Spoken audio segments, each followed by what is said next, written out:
The book of Ruth, chapter 1, verse 1. Ruth 1 and 1. Ruth, the first chapter and the first verse. Famine in Judah.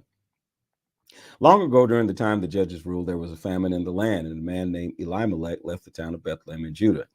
He, his wife, and his two sons moved to the country of Moab. The man's wife was named Naomi, and his two sons were named Mahlon and Chilion. They were from the Ephratah family of Bethlehem in Judah. The family traveled to the hill country of Moab and stayed there. Later, Naomi's husband Elimelech died, so only Naomi and her two sons were left. Her sons married women from the country of Moab. One's wife's name was Orpah, the other wife's name was Ruth. They lived in Moab about 10 years. Then Mahlon and Chilion also died. So Naomi was left alone without her husband and her two sons. Naomi goes home. While Naomi was in the country of Moab, she heard that the Lord had helped his people. He had given food to his people in Judah. So Naomi decided to leave the hill country of Moab and go back home. Her daughters-in-law also decided to go with her. They left the place where they had been living and started walking back to the land of Judah. Then Naomi told her daughters-in-law, each of you should go back home to your mother. You've been very kind to me and my sons who are now dead, so I pray that the Lord will be just as kind to you. I pray that the Lord will help each of you find a husband and a good home. Naomi kissed her daughters-in-law, and they all started crying. Then the daughters said, but we want to come with you and go with your family. But Naomi said, no, daughters, go back home to your own homes. Why should you go with me? I can't have any more sons to be your husbands. Go back home. I'm too old to have a new husband. Even if I thought I could be married again, I could not help you. If I became pregnant tonight and had two sons, you'd have to wait until they grew to become men before you could marry them. I cannot make you wait that long for husbands. That would make me very sad. I'm already sad enough. The Lord has done many things to me. So again, they cried much. Then Orpah kissed Naomi goodbye, but Ruth hugged her and stayed. Naomi said, look, your sister-in-law has gone back to her own people and her own gods. You should do the same. But Ruth said, don't force me to leave you. Don't force me to go back to my own people. Let me go with you. Wherever you go, I will go. Wherever you sleep, I will sleep. Your people will be my people. Your God will be my God. Where you die, I will die, and that is where I will be buried. I ask the Lord to punish me if I don't keep this promise. Only death will separate us.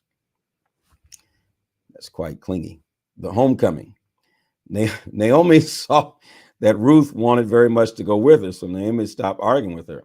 Naomi and Ruth traveled until they came to the town of Bethlehem.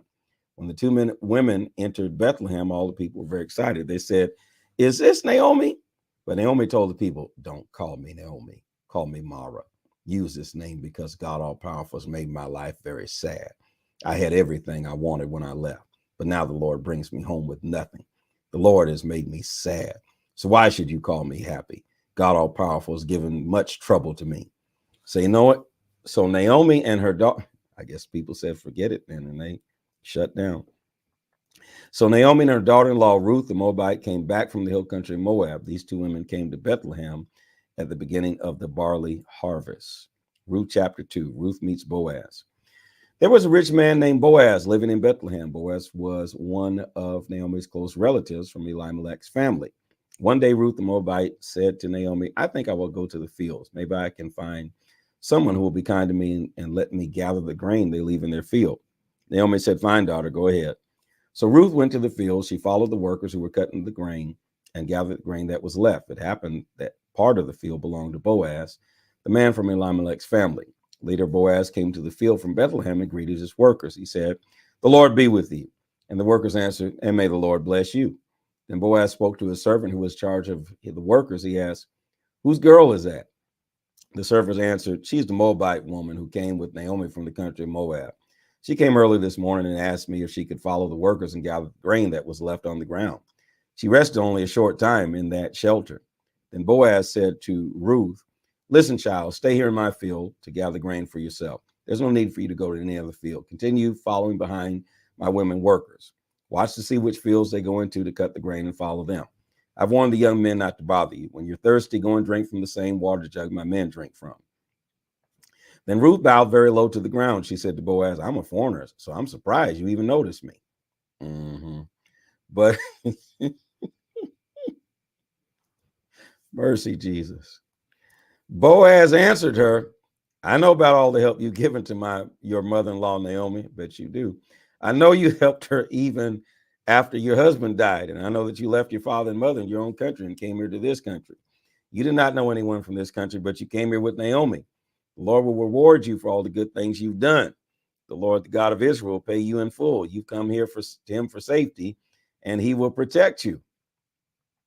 Then Ruth said, I hope I can continue to please you, sir. You're very kind.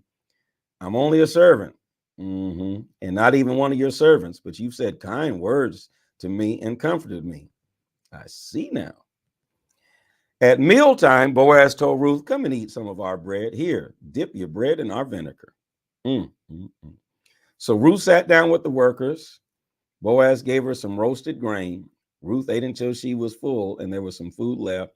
Then Ruth got up and went back to work. She dipped her bread in the vinegar. Then Boaz told his servants, let Ruth gather even around the piles of grain. Don't stop her, and make her work easier by dropping some full heads of grain for her. Let her gather that grain. Don't tell her to stop. Naomi hears about Boaz. Ruth worked in the fields until evening, then she separated the grain from the chaff. There was about 100 or 1/2 bushel of barley. Ruth carried the grain into town to show her mother-in-law what she'd gathered. She also gave her the food that was left from the lunch.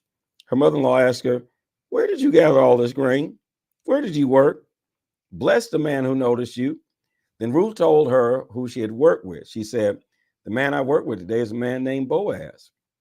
Naomi told her daughter-in-law, the Lord bless him. He's continued showing his kindness to the living as well as to the dead. Then Naomi told her daughter-in-law, Boaz is one of our relatives. He's one of our protectors. Then Ruth said, Boaz also told me to come back and continue working. I bet he did. He said that I should work closely with his servants until the harvest is finished. Then Naomi said to her daughter-in-law, it's good for you to continue working with his women servants. If you work in another field, some man might hurt you. So Ruth continued working closely with the women servants of Boaz. She gathered grain until the barley harvest was finished. She also worked there through the end of the wheat harvest. Ruth continued living with her mother-in-law, Naomi.